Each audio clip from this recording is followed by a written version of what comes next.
ലവ ബിസിനസ്സിൽ നമ്മൾ പുതിയൊരു സ്റ്റാർട്ടപ്പ് ചെയ്യുക, പുതിയൊരു ഐഡിയ ഇംപ്ലിമെൻ്റ് ചെയ്യുക കേട്ടോ. ആ സമയത്ത് നമ്മൾ വേറൊരാളുടെ അഭിപ്രായം എന്ന് വെച്ചാൽ നമ്മളത് ആദ്യം ചെയ്യാൻ നേരത്തെ എല്ലാവരും പറയും നിനക്ക് എന്തിൻ്റെ കേടാണ്, നീ എന്തിനാ തിരിച്ചിറങ്ങുന്നത്, നീ എന്ത് കണ്ടിട്ട് ഇറങ്ങുന്നത്, നിനക്കിത് വേണോ എന്ന് ചോദിക്കും.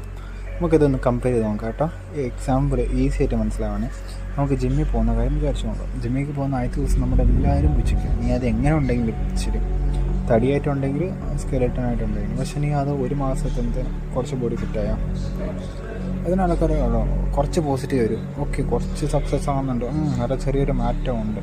അപ്പോൾ നമുക്കൊരു കോൺഫിഡൻസ് കിട്ടും. അത് കുറച്ച് നാൾ കഴിഞ്ഞാലാണ് ആൾക്കാർ നമ്മളെ സപ്പോർട്ട് ചെയ്യുന്ന കാര്യം നമ്മൾ മനസ്സിലാക്കണം. ആദ്യത്തെ കാര്യം അതിനായിട്ട് അവിടെയും സപ്പോർട്ട് അത്ര നാൾ നമ്മൾ വെയിറ്റ് ചെയ്യണം. പിന്നെ എന്താണ് നമ്മുടെ മനസ്സിൽ ഒരു സപ്പോർട്ട് വേണം, നമ്മൾ പോകാൻ തുടങ്ങും. പിന്നെ ഒരു 8-9 മാസം കഴിക്കുമ്പോൾ നമ്മൾ സ്ട്രോങ് ബോഡിയാവും.